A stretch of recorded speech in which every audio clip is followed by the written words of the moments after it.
Hey, it's an honest to goodness, fresh Brad and Brittcast edition. We're laying it down and smack 'em, jacking them at about 1:30 in the afternoon on Wednesday. Reference to airplane dated, sir. I thought you were doing some boss jock shit for me. I didn't know what was going on there for a minute. No, That's good. lay them down and smack them. Nice. All right, we got a lot of things that we need to get to. And actually, we have unlimited time, right? We can go into the post game show if we need to. No, we got to hit that top of the hour news. You want to get that right at the top of the hour. We really do. All right, here are the topics. Ready? Okay. Flop along Cassidy. I like that. A new annoying aspect of distraction. Mm-hmm. I hate Mitch McConnell, but his hate for Trump is real, it's deep, and it's true. That's a good one. Right. And then he went and spoiled it all by saying something stupid like lower interest rates right now. Oh, that's a good one. The biggest banana republic ever seen. Make America corrupt again. Wow. And again, I found about 3 of these today. We'll just pick on one, maybe two. The wrong headline that softens the stupidity. It's not just the New York Times, but they specialize in that. The dumbest anti-vax story we've seen in a while. And finally, if police state tactics work in China, and they do work in China, they will work here. Jesus, we have a very busy. That's a big menu today. Let's start with something stupid like low interest rates, because there's some problems going on in the markets as we speak. They started out lower because we had a big old inflation number that came out, and it was bigger than we thought. And then you take it from there. Yeah, well, as we speak, they've kind of recovered nicely midday, and they're able to digest the idiocy here. But the inflation is not going down anymore. It's actually turned up a little bit, and it's probably going to go up a little bit more if Trump puts tariffs in place across the board.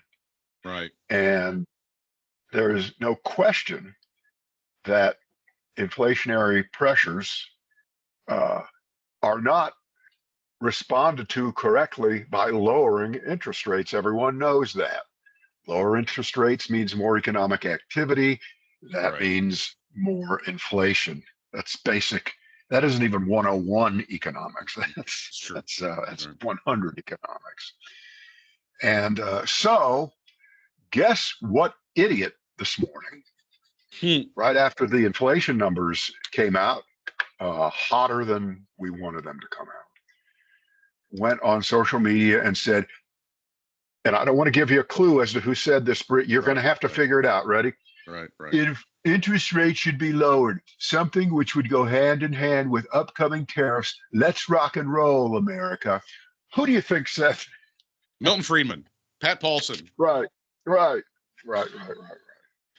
have a question about this. I know you're going to get into it, but it seems like he's saying because this is happening, this needs to happen. And it seems like he's admitting that tariffs will drive up prices for consumers. The 34th big lie, he seems like he's acknowledging that the price of stuff is going to go up. And on the other end, you need to help out the consumers by lowering interest prices. Is that what he's trying to say here? That would be too clever by half for him to think of that. He's not thinking of that. No, he's not. That's great. He's not thinking of that. It's just plain flat out ignorance. Yeah. Is what it is. There's no way to explain some kind of cattywampus logic, 3-dimensional, 9-dimensional chess aspects to the way Trump thinks about economics and the rest of the planet thinks about economics. Kind of similar to Trump seems to be the only person that thinks there needs to be a Marriott Bonvoy resort in the Gaza Strip. He's the only one on earth that thinks that. Everyone else says, no way, non-starter, shut up.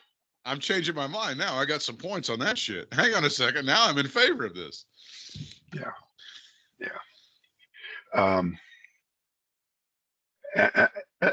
Nobody knows what's going to happen. But right now, this dream that interest rates are going to just keep settling down and waffling down, and the price of housing becomes more affordable for people trying to get mortgages when it comes down, which, by the way, in the economy that we're in, that kind of doesn't matter, because when interest rates go down, guess what happens? The price of housing keeps going up. So the lower interest rates are counteracted by a higher actual purchase price. In other words, you can't win. You can't win. Also, there's a couple of problems with that. Is the people that would be building new housing, they're getting deported right now. And if there's any steel or aluminum in your house, that's going to go up real soon too.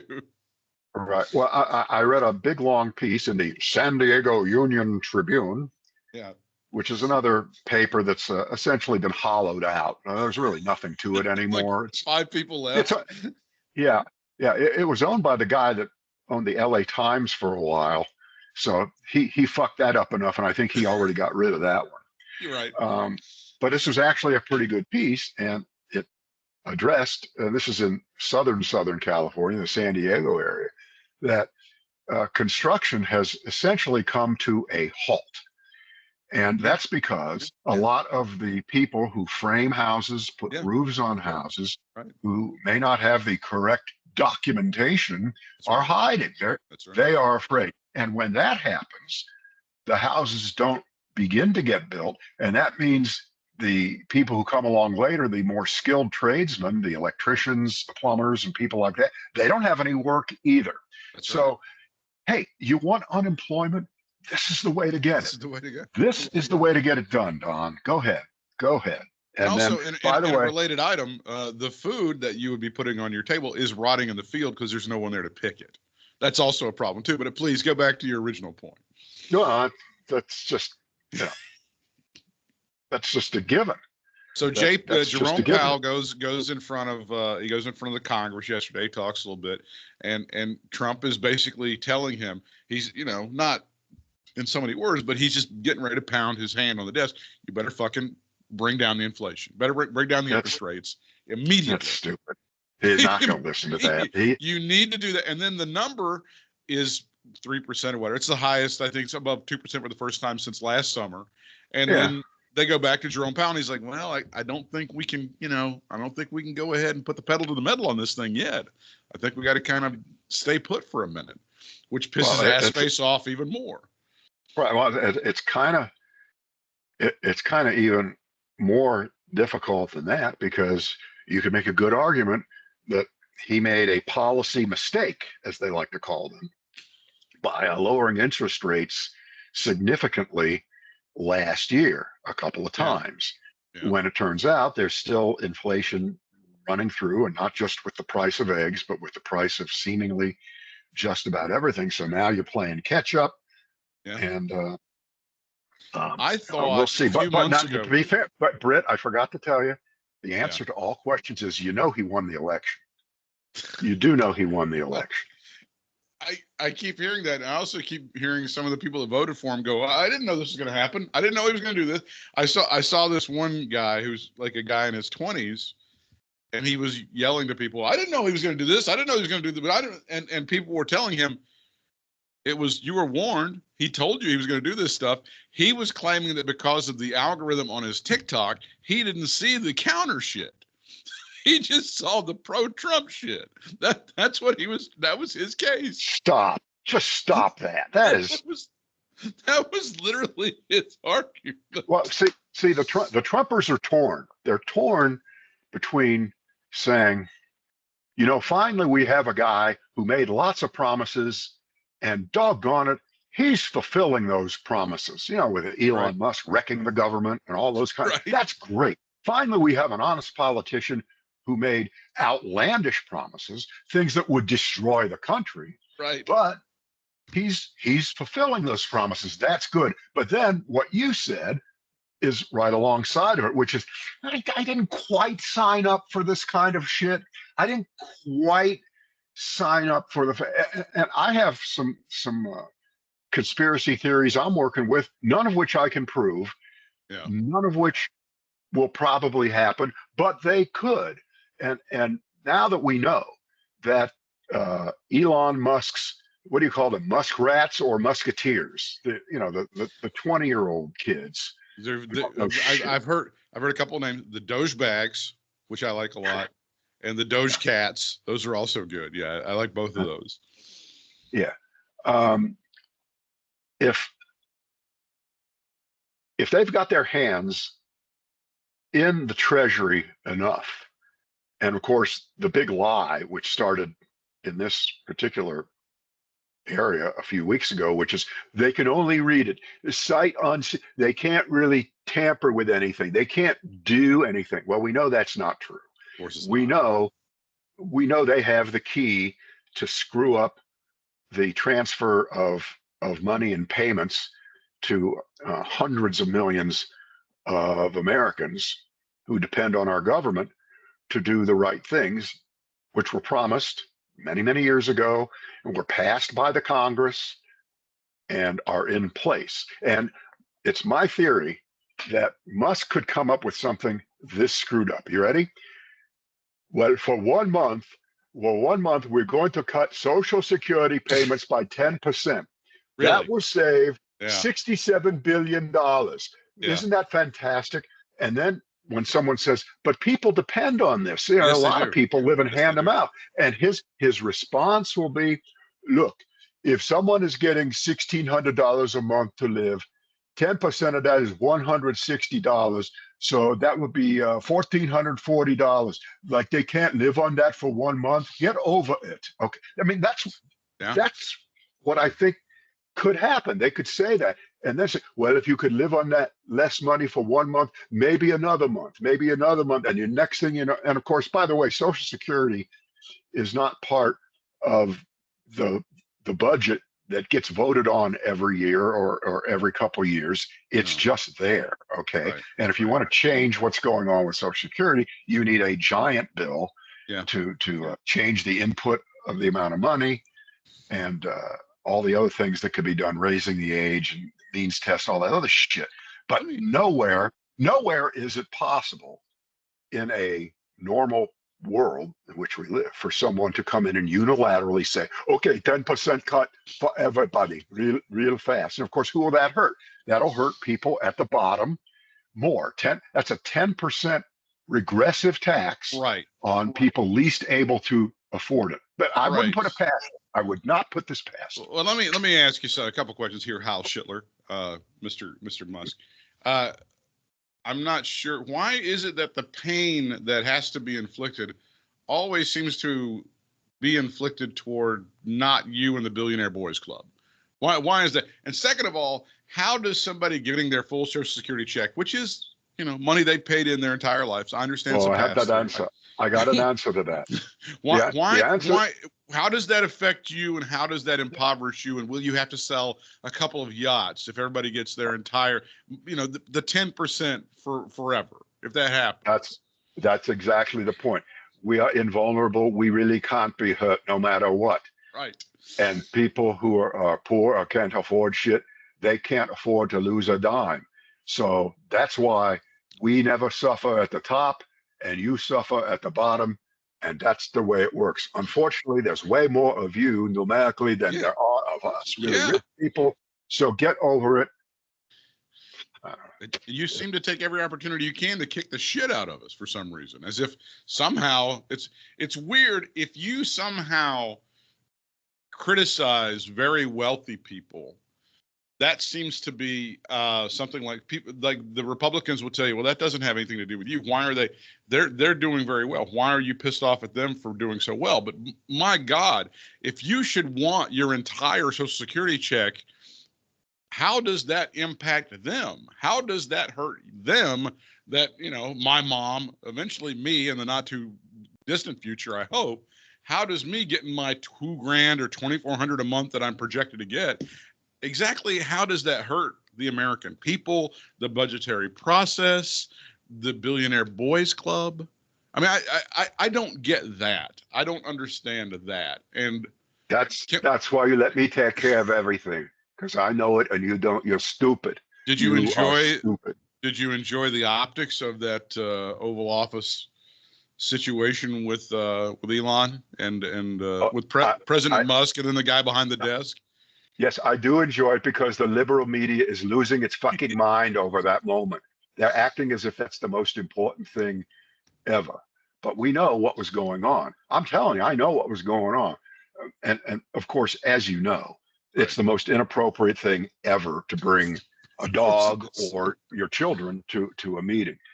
But because Elon Musk is in charge of the government and he had to shove it down Trump's fat throat, he shows up, you know, dressed like a cheap used car salesman, and he brings his annoying fucking kid. But now, to be fair, it's expensive to get babysitters these days, and maybe Elon can't afford to get a babysitter. So he brings the kid. Now, a lot of the people that would have babysat that kid, they have been deported.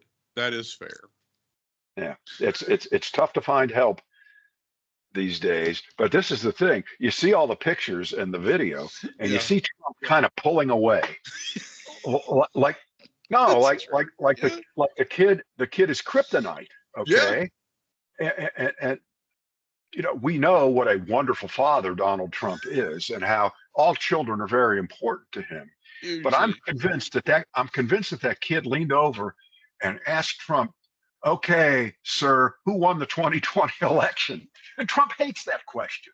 He hates being asked that question, even by 4-year-olds. So there is some. I saw an isolated piece of audio. You can't really tell, but it does look like the kid leans over the desk one time and goes, "You're not the president. You need to go away." It looks like he says, I swear to God, it looks like he says that to Donald Trump at one point. And you're right. The body language on that whole thing is just awful. I'm going to point out one more thing. And you said it correctly. He looks like Elon is dressed like Woody Harrelson in White Men Can't Jump. That's what it looks like in the Oval Office. I want you to remember back during the good old Obama days, you know, not only when he wore a tan suit and he was just insulting all of us, but I think they bounced a basketball in the Oval Office at one time, and people lost their minds. That was like 5 weeks on Fox about how disrespectful and terrible. And I think they had maybe a picture of Obama in the Oval Office wearing like a golf shirt and khakis. And they just, that's so wrong and it's so disrespectful. And they showed Ronald Reagan always with a suit and a tie on and how he respected the office. And like yesterday, like you said, the guy looked like he was a bum down Ventura Boulevard about to go dumpster diving. You know, that's white privilege right there. No, it's I'm the richest guy in the world privilege. It doesn't matter how I dress. I get to dress any way I want to. And you can't say a word. And there was a couple of. I wish one of the reporters, and the questions are just dreadful, and they really are. They're so respectful. I'm so glad that they don't shout questions at him all at once like they did with Joe Biden. Of course, Joe Biden's hearing was so much better, and he was able to ferret out one question at a time, even when 9 people were talking at once. But they're so respectful when Donald Trump sits there. This is a fucking nightmare. That we're going to have 4 years of him sitting behind the desk like the king of the planet. And every day, these reporters are going to come in and ask him supplicant, weak, pointless questions that he just bats away, doesn't answer. But the visual and the amount of time that's being eaten up on television and out in social media with him sitting there is, you know, it's unbelievable. Now, my guess is this is not going to be a permanent feature. There will be a point where, again, only Fox will run those little sit downs in the Oval Office, and then of course Trump will start complaining about that. So that becomes a thing unto itself, because anytime he breathes, it's supposed to be covered by everyone. But then maybe I'm wrong, and they're going to say, well, but we have to cover him. No, we got to cover him. We can't not. He's basically tried to outlaw and deny access to everybody that's not Fox or OAN or Newsmax. So I mean, at some point, I guess it gets kind of lonely at the top, doesn't it, buddy? Among the other, they did call him out on the thing about the condoms over to Hamas, and finally Elon had to go. Sometimes I just make up bullshit. That's essentially what he told him. That's not good enough. That's not a good enough answer, and he should basically be wrestled to the ground. Right. And just like if you were the toughest kid in 9th grade and you got a kid on the ground and you forced him to say, "No, I will never say that again. I will never make up a lie again." Uncle. Because what he was really saying was, yes, I'm going to make up shit. And if you can't call me on it quickly, then I get away with it, because it will circulate through social media forever. The lie goes around the world, and the truth can't put its fucking underwear on in 2 hours. Can't do it. We know that old cliche. And so these are the tactics of a dictator, of an authoritarian regime, and we got to. We got to stand up to it. We got to call it out. We can't look away, because this is what's ruling this country right now. And just 3 weeks in, it's just unbelievable. He said yesterday, there's people that are on the government payroll that are making like $150,000 and somehow rack up fortunes of 30 million. Okay. This is one person. The accusation is against Samantha Power. Yeah. Okay. And she's been in several Democratic administrations at the UN and other things. And there's no proof that that's true. It doesn't matter that there's no proof that that's true. It sounds good because she's a lefty boogie person. She's like really, really smart. And she's been talking a lot lately about USAID. So that's one of the reasons I felt like we really need to go after her. I mean, that's one of the reasons. I think also, was it there, or I know it's been at some point this week because the lies run together. Was it yesterday in the Oval Office when he was claiming there are people on the Social Security payrolls that are 150 years old? Yeah, I think that was yesterday. Like we're in the Old Testament or some shit, right? Well, first of all, there's only been Social Security since, I think, 1935 or something like that. Correct. So even if the original person who was starting to get Social Security was alive, well, they probably would be. They would be 150 by now. But again, they're just wasting your time with stupidity. They're just wasting their time with stupidity. And let's just say, for instance, there is a person who is living to 150 and is still getting Social Security. Yeah. That is 0.000001 of the amount of money that goes out every month to everyone. So unless you can name people who are guilty of something, then all it is bullshit. It's welfare queens that Reagan put out. It's the playbook was established originally by Nixon. It was perfected by Newt Gingrich. Yeah. And it has not stopped since then. And this is what they do.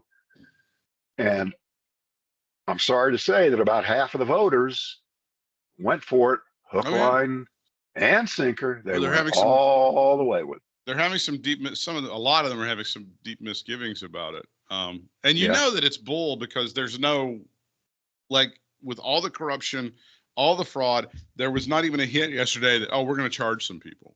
We're definitely going to, this is criminal. We're going to, there wasn't even a hint that we've got criminal investigations into this. And we're going to, these people who have defrauded the government, we're going to go after them. And we're probably going to put them down at Guantanamo with the deportees. That was not even a discussion. Britt, I'm very concerned about Tulsi Gabbard. But I'm going to vote for her anyway. That was Maine Senator Susan Collins. Susan Collins. I'm very concerned. So Tulsi Gabbard, completely unqualified to be the director of national intelligence. I mean, just completely unqualified, and probably a Russian plant. Okay. Yeah. She was voted by the Senate today, straight party line vote, except for Mitch McConnell. Mitch McConnell voted with the Democrats. And of course, Mitch McConnell not running for re-election. Do you have any doubt that if Mitch McConnell was going to try to stay in the Senate, that he would have voted no today on Tulsi Gabbard? Of course not. We know that. Right. But at least, and by the way, there are other old people senators who are Republicans also who could have voted no and not be subject to any kind of whatever they think in their mind is the retaliation that Trump could lay on top of them, including personal threats to their own or their families or their friends' safety. But they could have stood up to him today, but they did not. They are chicken shit. They are unpatriotic. Yeah. They are in fact treasonous for voting in Tulsi Gabbard to be the director of national intelligence. And I guess the parlay, as you gamblers like to say, will be that these same people are going to give Kash Patel the same pass. They're going to agonize, Britt. They're going to agonize. But had they voted her down today, that would have been curtains for him. Oh yeah. But since they didn't, my guess is he's going to get right on through. He's going to get right on through. And it doesn't matter. It does not matter that behind the scenes, before he's become the head of the FBI, he has been behind the plans to unmask FBI agents who worked on the investigation of Trump over the last few years, just doing their jobs. They weren't partisan actors in this, and all the other things that he plans to do, but he's doing them now. And he lied in front of the Senate committee last week when he testified and said, no, I don't know anything about that. I have no idea what you're talking about. No idea. Not a clue. Never seen anything. In fact, you know what it reminded me of? It did remind me of wrestlers who have that foreign object in the back of their trunks. Right. And when the ref walks out, he's looking right at him. They hold their hands up in the air and say, I don't have anything. I don't know what you're talking about. Which brings us to Vince McMahon. Yeah. Vince McMahon just got the Donald Trump pass. That's right. Yeah. Vince McMahon has had the charges dropped against him that focused on whether he tried to cover up multiple allegations of sexual misconduct. Right. The appeals judges on Friday revealed that the grand jury had considered whether Vince, who's 79 years old, and in one of your favorite categories, he's a billionaire. Yeah, he is.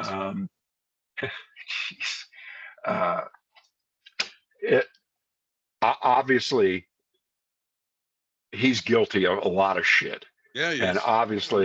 obviously, Trump is giving him a pass the same way he gave Eric Adams a pass, the same way he's given Steve Bannon a pass. He already pardoned him, and Bannon is getting off scot-free, really. The interesting, whether he pleaded guilty or not. Vince was at the Super Bowl. He looked pretty good, by the way. Vince was there, and members of his family were there. I don't know if they were sitting together or not. The interesting part of this was that it was the Wall Street Journal, owned by the Murdochs, that really twisted the knife on him on these allegations when the thing came out. And now it's the New York Post, and I think they're the only ones that are actually claiming now that there's no investigation, no collusion, no nothing. Get out of my face. So it's very interesting. Completely not guilty, right? He's been exonerated. Fully exonerated. Complete exoneration. Just like Trump was. Right? That part of it is very, very interesting, I find. But You'll have to reassess everything now on Vince McMahon. Netflix should be.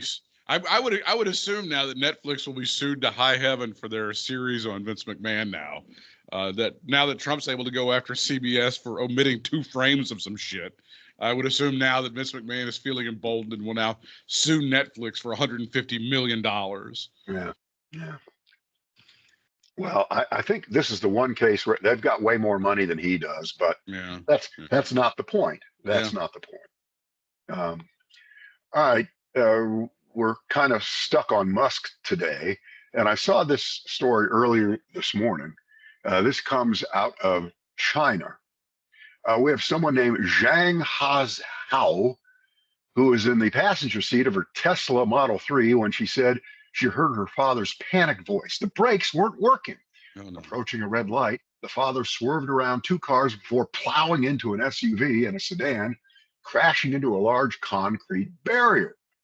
The airbag went off, and she could not imagine what was going to happen after that. She sued, but that went nowhere.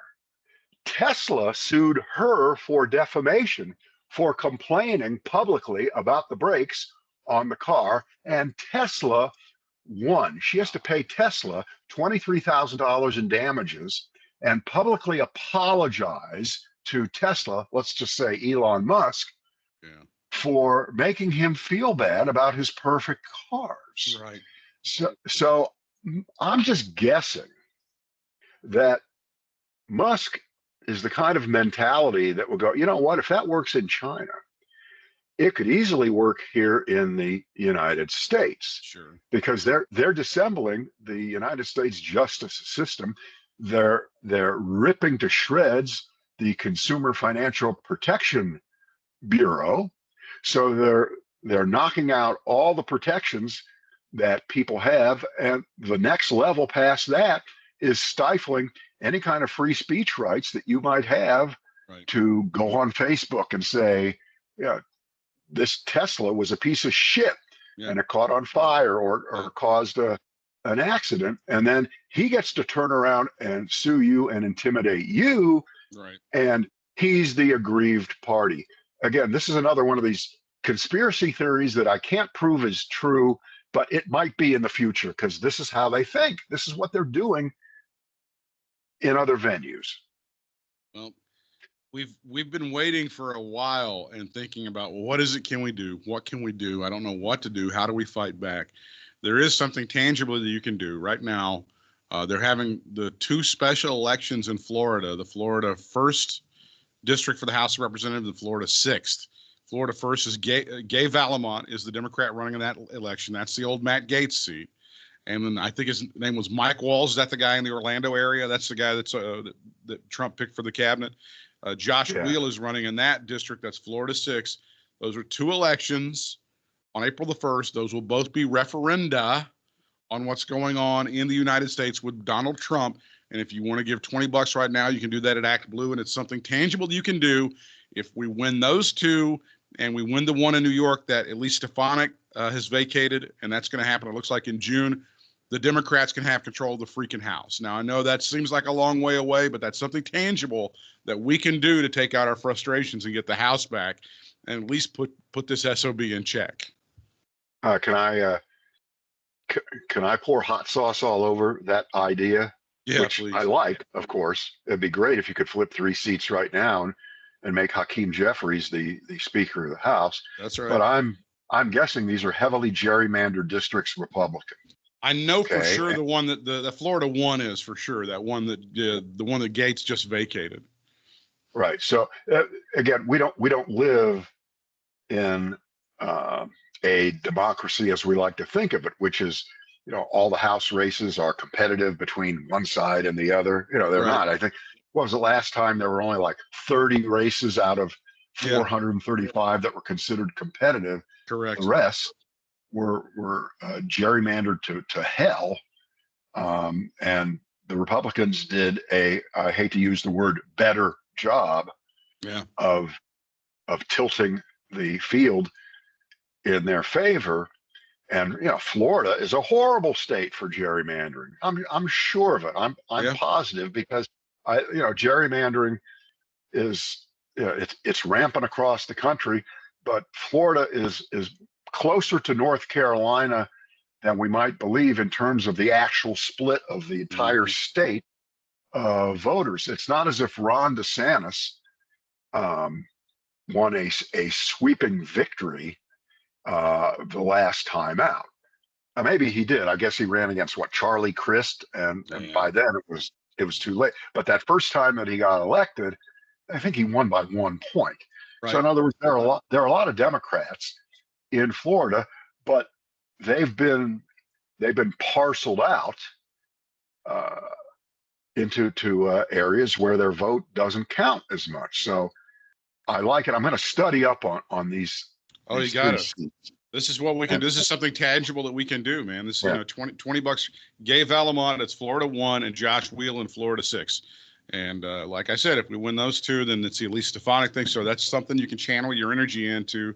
And I do want to talk about a guy that used to be in the House of Representatives, that's now the Attorney General for the state of North Carolina, named Jeff Jackson, and he is up Donald Trump's butt right now in court, and he is kicking his butt 6 ways to Sunday, and I am here for it. I think we are this close to hearing Donald Trump say Jeff Jackson's name in anger publicly very, very soon. What's going on? Well, they got the temporary restraining order they got on the funds that were going for research, because it was killing, particularly I know that there was an op-ed piece in one of, I think, WREL or maybe the News and Observer, one of the researchers at a place that we know very well, the North Carolina Children's Hospital, is like, hey, cutting off funds for medical research is kind of killing us here, and it's probably going to cost lives. And Jeff Jackson went to court and said this money was appropriated by the House. Legally, it has to be spent. That's the way things go. And the judge said, you're right. We got to keep that going. And that's one of the victories that Jeff Jackson has won against Donald Trump. And the hits are going to just keep on coming. Jeff Jackson is going to be a guy that's going to make Donald Trump's life very difficult in court. And he's going to piss off the Republicans in the state legislature here as well. All right. Here's a headline. Here's a bad headline. You see them a lot in the major publications. This one's Washington Post. This is, Trump says he and Putin agree to start negotiations on ending the Ukraine war. I think the headline should be something a little bit different. It should say, Trump begins process of selling out Ukraine, selling it down the river. You got it. That's what this is. That's what this is. But they don't do that. They don't ever go that far. And I know that they have to pretend that they're not giving opinions in the headlines. But you have to report it accurately. You can't just say, oh, well, he and Putin, they had a good conversation and everything's going. Fuck that. No. Well, you got to match that up with Pete Hegseth, our Secretary of Defense. Over in Belgium, telling our NATO allies, you're not going to be able to. The boundaries are going to probably have to go in Russia's favor. It's not realistic to go. So they're already selling Ukraine down the river, 6 ways till Sunday. Trump is already kissing Putin's ass. You're seeing it right now. Tulsi Gabbard, I don't know how long it's going to take her to get over to Moscow to service Vladimir Putin. They have referred to her as Putin's girlfriend on state-run television, right? That's happened. What does that mean? So, what does that mean? Yeah, it's a real issue. No, so you're already seeing the beginnings of all that they're 100% selling Ukraine down the river. And we've had our own terrible wars that we have lost thousands of men and women. And then the question is always asked, did they die in vain? And unfortunately for the United States, in a lot of the wars in the last quarter of a century or so, in fact, going back to Vietnam, a lot of people did die in vain. It was, in the end, not worth it. And in Ukraine, where we have supported them all the way, we've supported them all the way. they always want more, of course, but we've been pretty good, and so has the European Union. And to get to this point, to say to them, well, that's about as good as we can do now. Time to cut a deal. Time to cut and run. Peace out. Yeah. Peace out. Yeah. There you go. Drop the mic. See you later. And Putin will be just fine. He'll be satisfied. You don't have to worry about him ever again, because he's going to give Donald Trump his word that nothing untoward is going to happen, not just towards Ukraine, but towards the Baltic countries and even in Eastern Europe.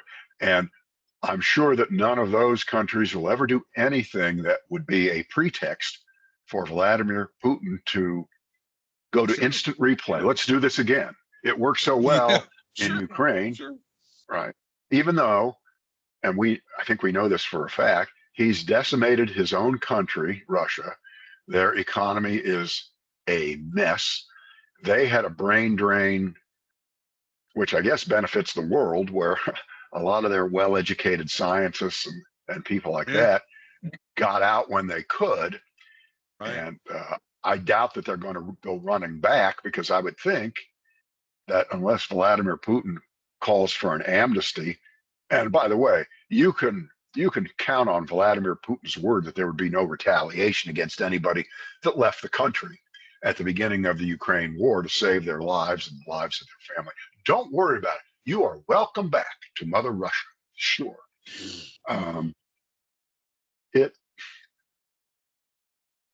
We could have sold out Ukraine at the beginning. We could have said, we just can't get involved in things. But that's not what the United States does. We try to stand up for what we think is the right thing to do. And the country that's the victim, we want to stand on their side. And this sounds to me like we're going to be on the side of the predator. We're going to be on the side of the country that invaded, even though Trump has said since the beginning, this was before he was even the actual nominee in 2023, 2024, that this was Ukraine's fault that this happened. Remember that shit? Right. Remember when he did that? 100%. So this. I don't remember. I just remember being a teenager back in the 80s, and it was the Democrats were the ones who were capitulating to the commies in Russia, right? They were the Democrats are always trying to. At least that was the narrative from the Republicans. And now the Republicans. That was never true. That was never. Of course it wasn't. Of course it wasn't. And when Jimmy Carter died, by the way, they pointed out that a lot of the weapons that Jimmy Carter ordered and were put into effect during the Reagan administration helped bring the Soviet Union to its knees in the 80s. They pointed that out when we buried Jimmy Carter. Now you're looking at a Republican Party that can't capitulate enough to Putin. They can't kiss his butt. They can't. I remember, in the 80s, they would always bring up Neville Chamberlain, of course, the guy who declared peace in our time and had, thought that he had gotten a deal with Adolf Hitler not to invade anymore. The line's here. You're not going to go any further than that. And now we have scores of Neville Chamberlains when it comes to Putin. I'm sure he's not going to go any further. He's not going to push those boundaries. Once this is over, I'm sure he's not going to go into Poland or something like that. That's not going to happen. You know what? I don't think the questions have been asked like that. Nobody is challenging Republicans to say that, do you believe that Vladimir Putin would be done under some kind of capitulatory peace agreement that Ukraine would sign, that would say, this is the line, you wrecked, 1/4 of the country, you can have it. Okay. But, there's a lot of different issues associated with that, including the kidnapping of children that Russia did. Remember at the beginning of the war, they grabbed all these Ukrainian kids and immediately stamped their passports or whatever with the Russian insignia. They ripped up their Ukrainian identity and said, "You are now Russians." What happens to those That's right. kids? And by the way, no one is going to be concerned about that more than Donald Trump. He's going to really there's no care. question. He's going to get some answers on that. I'll tell you right now. Yeah. Let me give you, exactly. before we get out of here, let me give you one more hero of the resistance. I told you a little bit about this on the Super Bowl. You may have read about him. Brian Driscoll, acting head of the FBI, known as Drizz or the guy. Drizz. When they came in, when these idiots came in, being the technical whizzes that they are in the Trump administration, they put the wrong guy in charge of the FBI when they uploaded the website. They said, we want this guy, and it wasn't the guy that they wanted, but it's this Brian Driscoll guy. And then they just said, F it. He's the guy. We're not going to change it because, we put it up there, and that's going to be. And they went to Brian Driscoll, and they said, all right, we need you to provide. We need the names. We need the names. Give us the list of people that were involved with investigating Donald Trump over January the 6th and over that stuff. And Driscoll goes, no, I'm not going to do that. And then they were like, are you kidding? And he goes, look, what I'll do is I'll give you a blind item. It's a number and this, and I'll tell you what the agent did, but I'm not giving you any names. I'm not turning that over. And so far, they've not been able to fire the guy. And so far, the people at the FBI are feeling kind of happy for once that they've got somebody in their corner and they're not just going to get rolled over by the Trump administration. Yet. Yeah, exactly. I mean, he could be the kid in front of the tanks at Tiananmen Square any day now.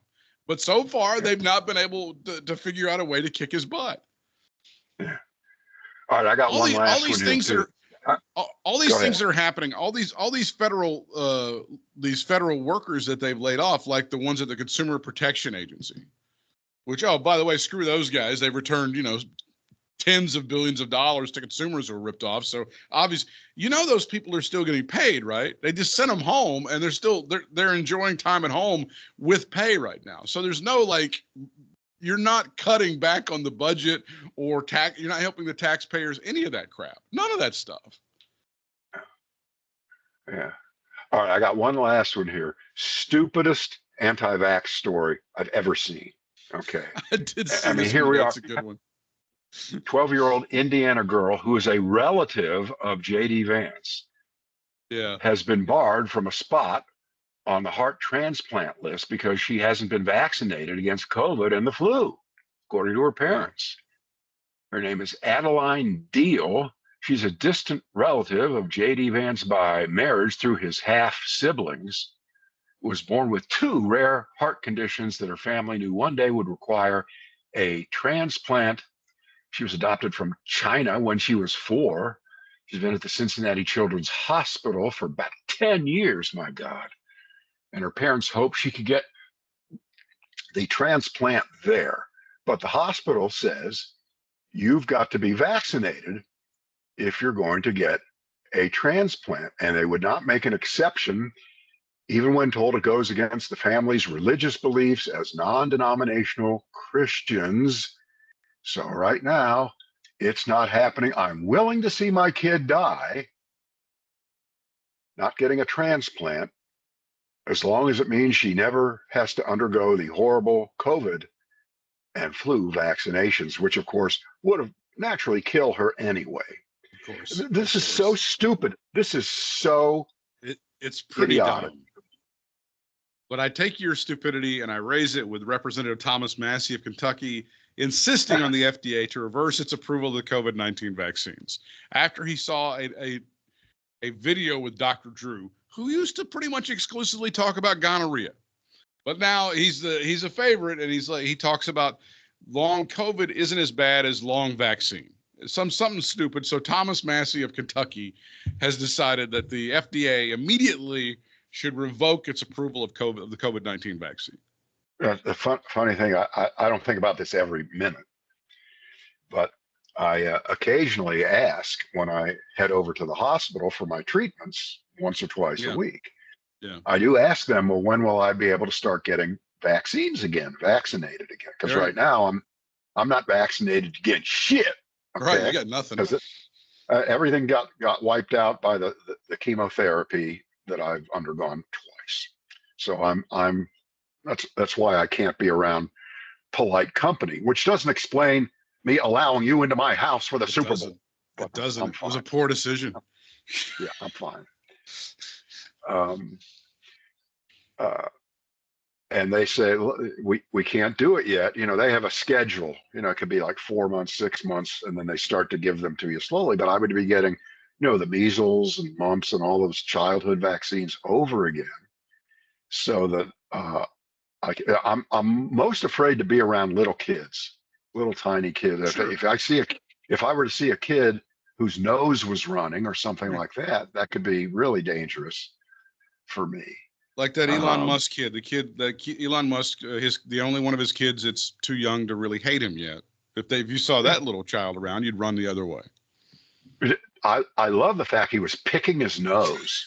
It's because little kids pick their nose with no shame whatsoever. They don't care who's looking at them. They just love picking their nose. Don't you think after they cleared the reporters and they got him out of the room, don't you think that Trump just went on a tirade against it? Why did you allow him in here? That kid never comes. No children in the Oval Office. I don't care. Don't you think somebody just got? No, I don't think so. I think he's afraid. He's afraid of Musk. He's afraid of Musk. Yeah, but he's not going to confront him like one-on-one. He's going to yell at his staff and put it on them. It's like he's going to put it on the staff. Wait a minute. Stuff. You don't think the staff isn't afraid of Musk? Wait a minute. You don't think that Trump, if he were told by Musk that that staffer was completely out of line, he tried to stop me from bringing my little snot-nosed kid in there. He's gone. That's it. Look, it's my famous line. You're fired. Yeah. Yeah. It gets better all the time. The more you say it, it just means more to the world. You get that little snot-nosed piece of garbage out of here. Don't you ever let him in here again. Don't you ever let that. I think I just feel like there was something there because they do. I was just confirming that, like, I was looking at through some of the social media posts. The kid at one point did turn to Trump. You can hear it on the microphone and go, "You need to go away," which is hilarious because Trump's in a dilemma because he'd like to take the kid and just pick him up and like throw him through the window in the Oval Office, but he can't because the extremely rich guy that's running the country is 4 inches from the child, right? Oh, no. Trump's the kind of guy that would say to a kid, "Go play in traffic." He would say that. I could see him say that. There's plenty of traffic on Constitution Avenue right outside the White House. Go ahead. There. Why don't you go choke on a gummy worm? You piece of garbage, you toe-headed thing. Yeah. All right. That was a chock full of nuts kind of situation there with today's deal. I think so. I think so. All right. Well, we'll be back next week with at least one more, and maybe more than one. We'll see. Who knows? We'll see. Who knows? Nobody knows.